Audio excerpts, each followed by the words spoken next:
Now assemble a new train and give it a locomotive and a rail line. Your new rail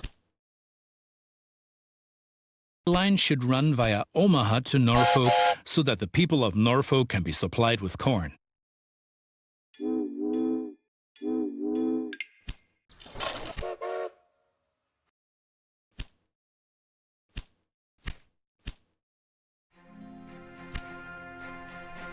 The rest are just... In 1863, on the banks of the Missouri River, the last chapter in the monumental undertaking of the Transcontinental Railroad began. Greetings. My name is Thomas Clark Durand. Exactly, the head of Union Pacific. The ones who created the Transcontinental Railroad. And that, my friend, is your job as chief engineer. I can't supervise everything here on site right now, as I have to meet with some politicians in Washington. First, you should familiarize yourself with the basic controls. Move the camera in all directions. Now, test the camera's zoom function. You can also rotate the camera. Give it a try. Very good. Now you know the basic controls. Your first task is to create a rail connection between Omaha and Norfolk to the northwest. Very good. Now the two stations need to be connected with tracks. To do this, switch to track construction mode. Now plan the tracks between the stations in Norfolk and Omaha. To do this, select the two station tracks one after the other. Then pay for your track planning. Now create your first train so that you can set up a rail line between your stations. Initially, your train only exists on paper. It's not much use to you without a locomotive. Very good. Now you can see the journey your train will take. If there is something to transport, the train will automatically take it.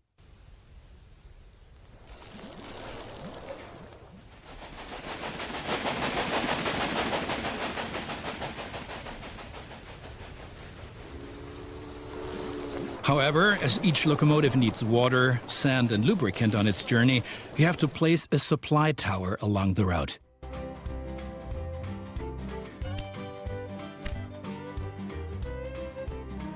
Very good. Your train is now traveling between Omaha and Norfolk. But you can do even more.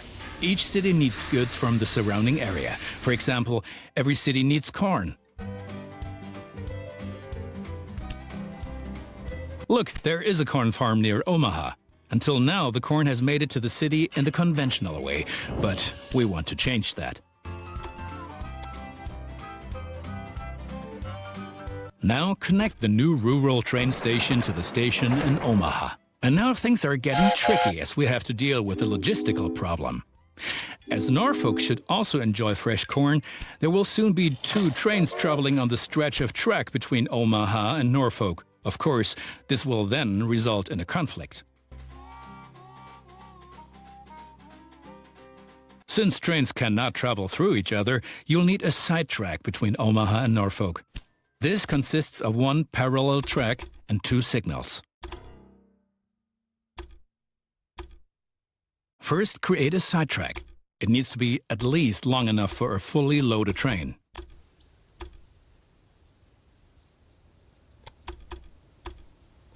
Excellent. However, your trains won't necessarily use the sidetrack, as they generally always take the shortest route. For this reason, you'll also have to specify the direction of travel on each parallel track. Now open signal in the highlighted area pointing in the direction of the switch. Trains will then be able to stop here when the single track is in use.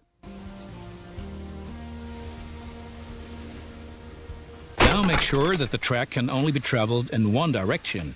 For this purpose, set the signal so that trains coming from the opposite direction cannot pass. Excellent. Now do the same on the parallel track so that each parallel track has a different direction. Place a second signal in the highlighted area and block the track to trains coming from the opposite direction. Very good. I'm sure that wasn't at all easy. You will soon come to realize that signals are an important aid in guaranteeing smooth rail operations. You will find more information and tips under Hints and Tips.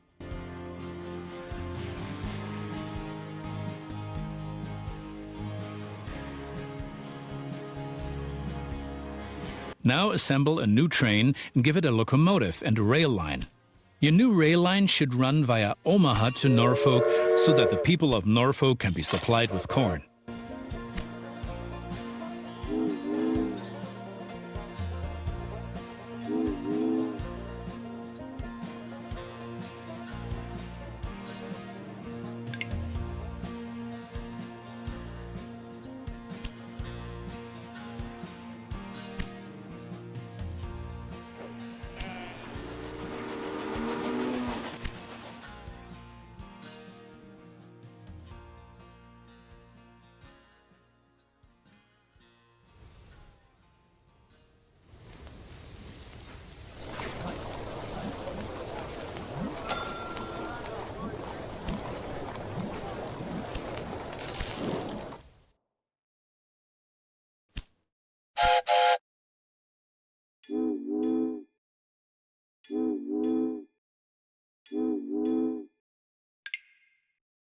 Excellent. The corn farm will automatically make use of your train because the cities along your rail line are demanding corn. Conventional transportation is much more costly for the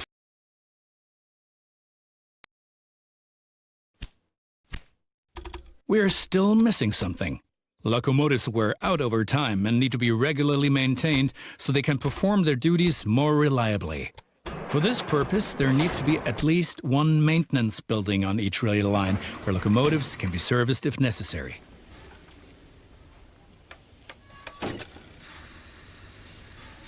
Right, we've been lollygagging for long enough.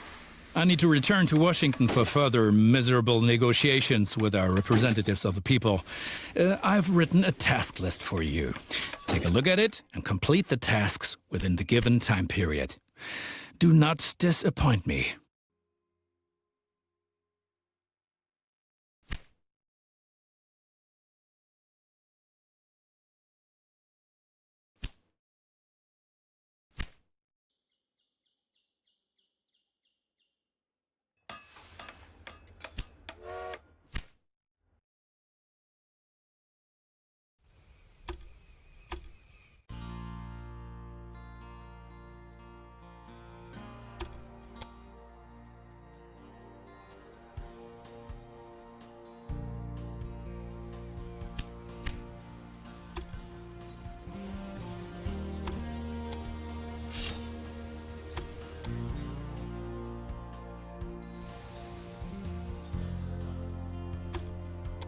Good. That's finished. You're making progress.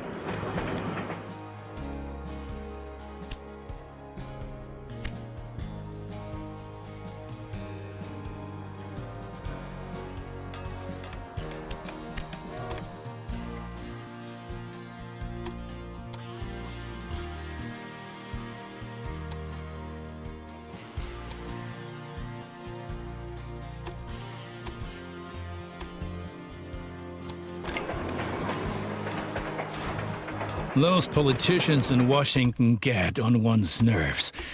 But now let's get back to your tasks.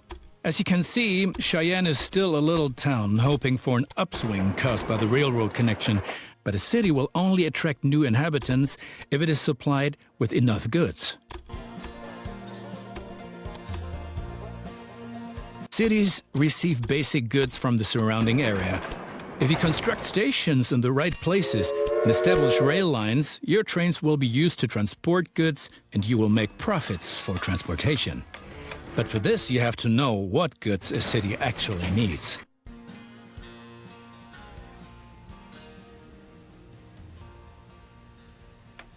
You can find out any city's current needs. Now select Cheyenne and view the city's demand for goods.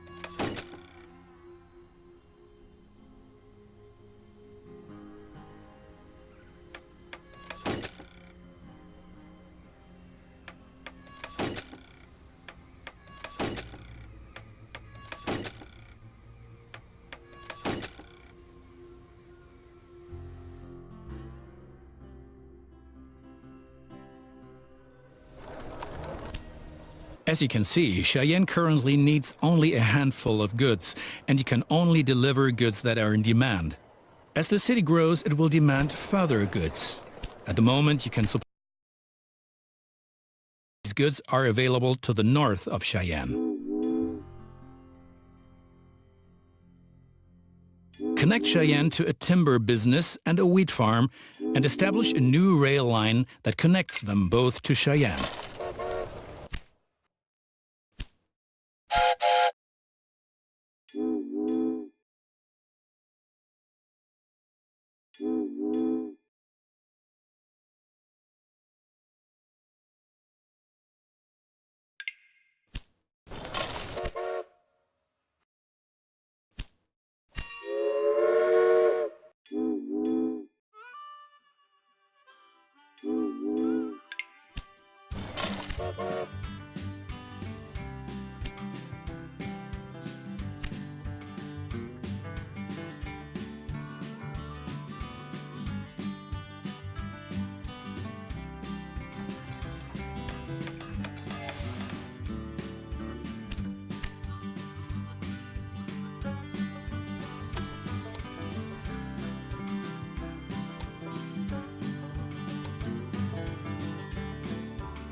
Well done.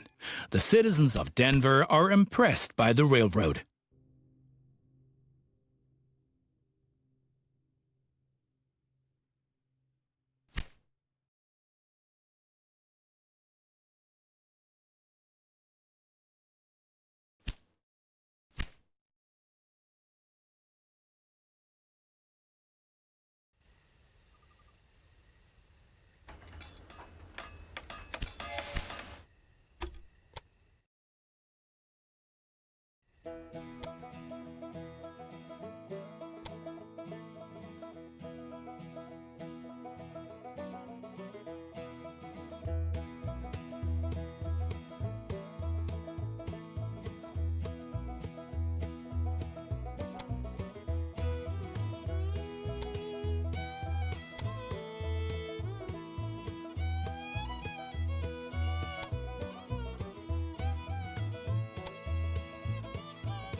Now you've managed to cross the Great Plains.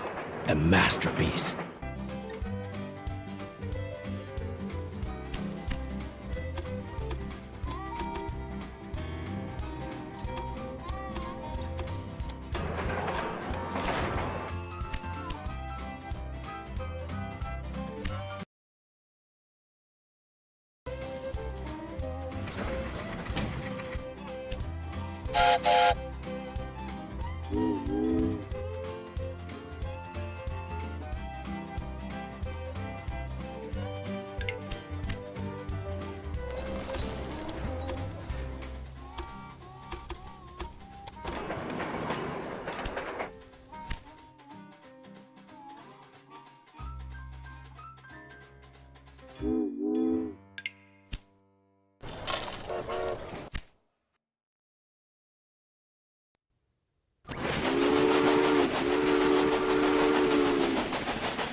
Cheyenne will flourish thanks to you. And for each mile of track that we lay, we receive 10 square miles of land. The politicians have no idea of the value of the assets they're giving away, but that stays between us.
Excellent. Cheyenne is becoming a major railroad hub, and the credit is all ours.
Do you know that many people call the vast stretch of land between the Mississippi and California the Great American Desert?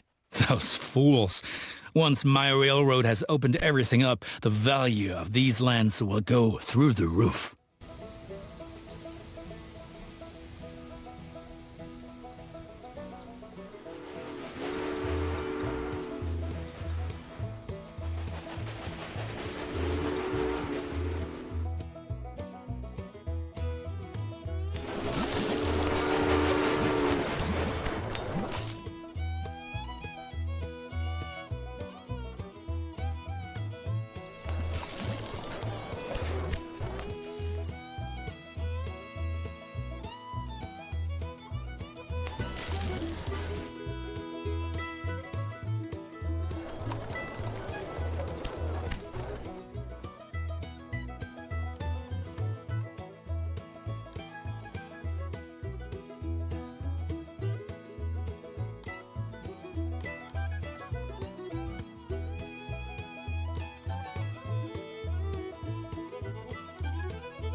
Progress is enormous.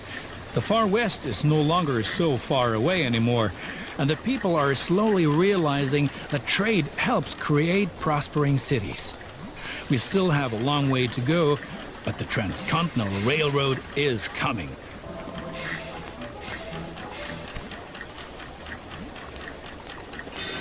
In spite of all the challenges, the Union Pacific Railroad managed to cross the endless expanses of the Great Plains and conquer the merciless slopes of the Rocky Mountains. The Central Pacific Railroad approached from the west, but the winter of 1868 brought all work to a standstill.